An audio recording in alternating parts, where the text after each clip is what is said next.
சிரியாவின் கடலோர பகுதிகளில் மோதல் தொடர்ந்து நீடிப்பு. உயிரிழந்தோர் எண்ணிக்கை 237 உயர்வு. சிரியாவில் நிலவும் நிலைமை குறித்து ஈரான் ஆழ்ந்த கவலை. சிரியாவில் நிலவும் வன்முறை தொடர்பில் ஐக்கிய நாடுகள் பொதுச் செயலாளர் கடும் கண்டனம். சிரியாவில் வன்முறை அதிகரிப்பு, பொதுமக்களை பாதுகாக்க வேண்டும் என ஈராக் வலியுறுத்தல். அசாத் அரசின் மீதமுள்ள ஆதரவாளர்களை நீதியின் முன் நிறுத்த சிரியா அதிபர் அல்-ஷரா. செவ்வாயின் முதல் ஒளிக்கதிர்களை பதிவு செய்த UAE-இன் கோப் செயற்கைக்கோள். சிரியாவின் கடலோர பகுதிக்குள்ள தற்போதைய ராணுவ மோதல்கள் வலுப்பெற்று உயிரிழந்தோர் எண்ணிக்கை 237 அதிகரித்திருக்கிறது. சிரியா மனித உரிமை கண்காணிப்பு அமைப்பின் தகவலின்படி கடந்த வியாழக்கிழமை தொடங்கி நேற்று முதல் பல்வேறு தரப்பினரும் இழப்பை சந்தித்திருக்கின்றனர்.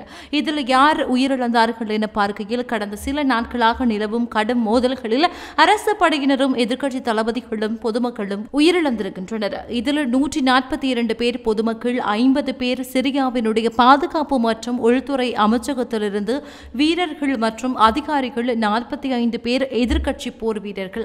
இந்த நிலையில திடீரென ஏற்பட்ட இந்த கடும் மோதல்களுக்கு என்ன காரணம் என ஆராய்ந்து பார்க்கையில் லத்தாகியா, டார்டூர்ஸ் மற்றும் ஹாமா மாகாணங்களில் அரசு படைகள் முன்னாள் அரசாங்க ஆதரவாளர்களின் படைகளை ஒழிக்க தொடங்கியதிலிருந்து மோதல் அதிகரித்திருக்கிறது. எதிர்க்கட்சியினர் திடீரென ராணுவ சோதனை சாவடிகள் மற்றும் தலைமையகங்களை தாக்கினர். இதன் பின்னர் அரசு படைகள் கடுமையான பதிலடி வழங்கி வருகின்றன. இந்த நிலையில் கண்காணிப்பு அமைப்பின் தகவலின் அடிப்படையில் முக்கிய பகுதிகளில் கூடுதல் ராணுவ பலம் மற்றும் கனரக ஆயுதங்கள் அனுப்பப்பட்டிருக்கிறது. குறிப்பாக லத்தாகியா மற்றும் டார்டூஸ் பகுதியின் புறநகரங்களில் மோதல்கள் தொடர்ந்து நடைபெற்று வருவதாக கூறப்படுகிறது. இதேவேளை கடந்த டிசம்பருக்கு பிறகு இடம்பெறும் கடுமையான மோதலாக இது உள்ளதாகவே கண்காணிப்பு அமைப்பு மேலும் குறிப்பிட்டிருக்கிறது. கடந்த டிசம்பரில் முன்னாள் அரசு வீழ்ச்சியடைந்ததிலிருந்து இதுவரை இடம்பெற்ற மோதல்களில் அதிகம் பேரை பலியெடுத்த மோதலாக இது இருக்கின்றமை குறிப்பிடத்தக்கது. இதேவேளை சிரியாவில் மோதல் மற்றும் பாதுகாப்பு குறைபாடு அதிகரித்து வருவதை கருத்தில் கொண்டு ஈரான் வெளியுறவு அமைச்சகத்தின் பேச்சாளர் இஸ்மாயில் பகாயி நாடு தற்போதைய நிலைமைக்கு தீவிர கவனிப்பு செலுத்தி வருவதாகவும் தொடரும் அமைதியின்மைக்கு ஆழ்ந்த கவலை கொண்டுள்ளதாகவும் தெரிவித்துள்ளார். சிரியாவில் நிலவும் பாதுகாப்பு பிரச்சினைகள் மற்றும் வன்முறைகள் முழு பகுதி சூழலையும் பாதிக்கும் அபாயத்தை ஏற்படுத்துகின்றன. ஈரானினுடைய அரசியல் நிலைப்பாடு சிரியாவின் நிலைப்புத்தன்மையை உறுதிப்படுத்த வெளிச்சக்திகளின், முக்கியமாக இஸ்ரேல் பாதிப்புகளை தடுக்கவும் கவனம் செலுத்துகிறது. ஈரான் வெளியுறவு அமைச்சகத்தின் பேச்சாளர் இஸ்மாயில் பகாயி வெளியிட்ட அறிக்கையின் அடிப்படையில் ராணுவ மோதல்கள் மற்றும் பாதுகாப்பு குறைபாடு அதிகரித்து வரும் நிலையில் ஈரான் இது தொடர்பாக முழுமையாக கவனித்து வருகிறது. சிரியாவில் நிலையான அமைதியை நிலைநிறுத்தி அனைத்து இனக்குழுக்களும் சமமாக வாழ்வதற்கு உறுதியாக ஈரான் செயற்படும். எந்த ஒரு குழுவை சேர்ந்திருந்தாலும் சாதாரண மக்கள் மீது மேற்கொள்ளப்படுகின்ற வன்முறையை ஈரான் கண்டிக்கிறது. இது மேலும் பிராந்தியத்தை பாதிக்கும் என அந்த அறிக்கையில் குறிப்பிட்டுள்ளார். அத்துடன் ஈரான் சிரியாவில் நிலவும் சூழ்நிலையை மிக கவனமாக கண்காணித்து வருகிறது. சிரியாவினுடைய புவியியல் ஒருமைப்பாட்டை பாதுகாக்க ஈரான் உறுதியாக உள்ளது. இந்த மோதல்களுக்கு பல்வேறு உள்ளூர் மற்றும் சர்வதேச சக்திகள் ஈடுபட்டுள்ளதனால் அமைதி பேச்சுவார்த்தைகள் இன்னும் சிக்கலாகி வருகின்றன எனவும் ஈரான் தரப்பு கூறுகிறது.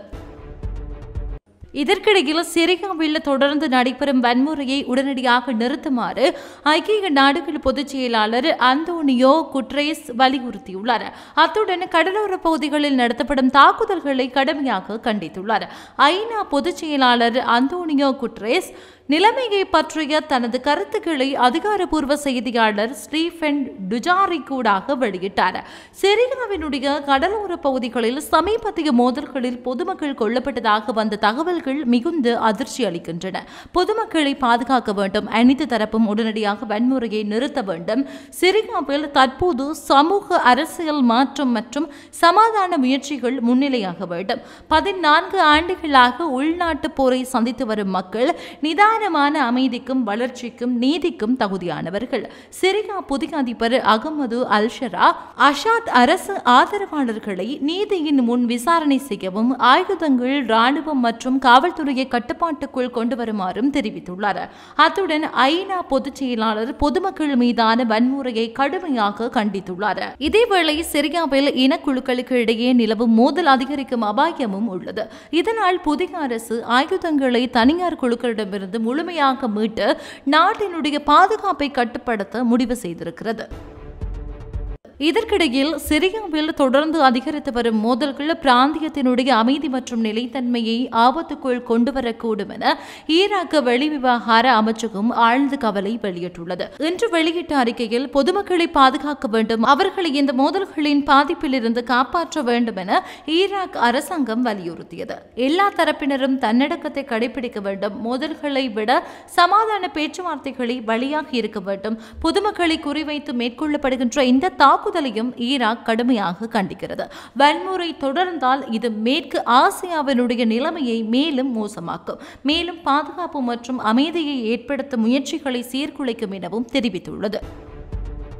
இறுதியாக சிரியாவின் அளிக்கப்பட்ட அஷாத் அரசின் மீதமுள்ள ஆதரவாளர்களை நீதியின் முன் நிறுத்துவதை உறுதி செய்துள்ளதை அதிபர் அகமது அல்ஷரா தெரிவித்துள்ளார். அவர்களுக்கு பொதுமக்கள் மீதான தாக்குதல்களை தவிர்க்க எச்சரிக்கை விடுத்துள்ளார்.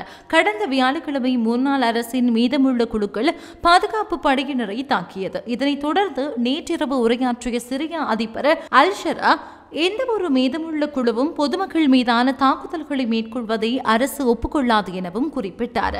மீதமுள்ள ஆதரவாளர்களை நாம் சட்டத்தின் கீழ் நிறுத்துவோம், குறிப்பாக பொதுமக்களை தாக்கியவர்கள் நாட்டின் அமைதியை சீர்குலைக்கும் முயற்சியில் ஈடுபடுவோர் கடுமையாக செயற்படுத்தப்படுவர். தாக்குதல்கள் நடந்த பகுதிகளில் வாழும் மக்கள் நமது மக்கள், அவர்களை பாதுகாப்பது அரசினுடைய கடமை. அதிபர் அல்ஷரா மேலும் கூறியதாவது, எந்த ஒரு ஆயுதமும் அரசின் கட்டுப்பாட்டில் மட்டுமே இருக்கும், தனிப்பட்ட ஆயுத குழுக்களுக்கு அனுமதி இல்லை. சிரியா முன்னேற்ற பாதையில் பயணிக்கிறது, பின் செல்லாது என்றார். இந்த நிலையில் பார்வையாளர்களாகிய நீங்கள் இந்த மோதல்களினுடைய தீவிரம் மேலும் உயருமா? சிரியாவில் நிலவும் பாதுகாப்பு பிரச்சனை எவ்வாறு மாறும்? பிராந்திய அரசியல் நிலைப்பாடு எந்த திசையை நோக்கி செல்லும்? சிரியாவின் அரசியல் மாற்றம் எதிர்காலத்தில் எப்படி அமையும்? புதிய அரசு மற்றும் சர்வதேச சமூகத்தின் நடவடிக்கைகள் எவ்வாறு இருக்கும்? நிலவும் கடுமையான மோதல்கள் எப்போது முடிவுக்கு வரும்? ஈராக் உள்ளிட்ட மத்திய கிழக்கு நாடுகள் எவ்வாறு எதிர்கொள்கின்றன? இது போன்ற கேள்விகளுக்கான உங்களுடைய பதில்களை கீழே இருக்கிற கமெண்ட்ஸ் பக்கத்தில் பதிவிடுங்க.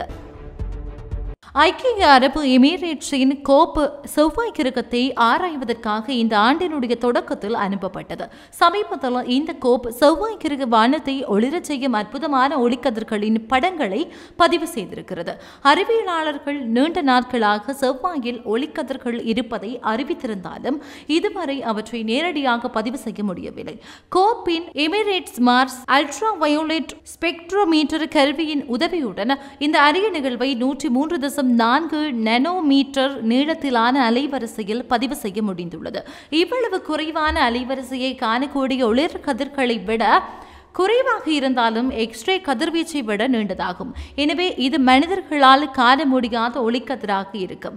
சரி, செவ்வாயினுடைய ஒளிக்கதிர்கள் எப்படி உருவாகின்றன என்பதை பார்த்தால் பூமியை போல் செவ்வாயிலும் இந்த ஒளிக்கதிர்கள் சூரியனிடமிருந்து வரும் மின்னழுத்தமான அயன்கள் காரணமாக உருவாகிறது.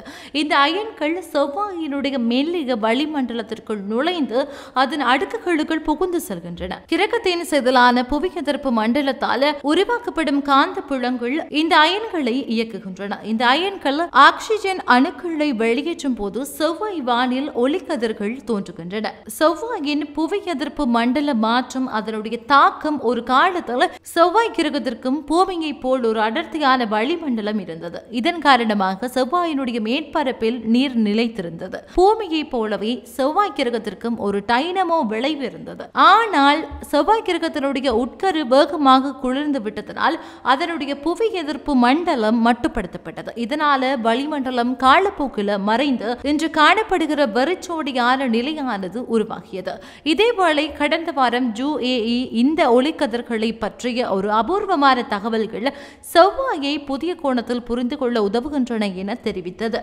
மேலும் ஹோப்ராப் மூலம் சேகரிக்கப்பட்ட அனைத்து அறிவியல் தரவுகளும் செப்டம்பர் மாதம் பொதுமக்கள் மற்றும் விஞ்ஞானிகள் அனைவருக்கும் வெளியிடப்படும் எனவும் அறிவித்திருக்கிறது. இத்துடன் செய்திகள் நிறைவு பெறுகிறது. தொடர்ந்தும் செய்திகளுக்காக இணைந்திருங்கள். நன்றி. இது போன்ற பல செய்திகளை தெரிந்து கொள்ள நம்முடைய சமூக மீடியா யூடியூப் சேனலை சப்ஸ்கிரைப் செய்து அருகில் உள்ள பெல் பட்டனை கிளிக் செய்யுங்கள். மேலும் செய்திகளை உடனுக்குடன் தெரிந்து கொள்ள சமூகமீடியா.com என்ற இணையதளத்தின் வாயிலாக எங்களுடன் இணைந்திருங்கள்.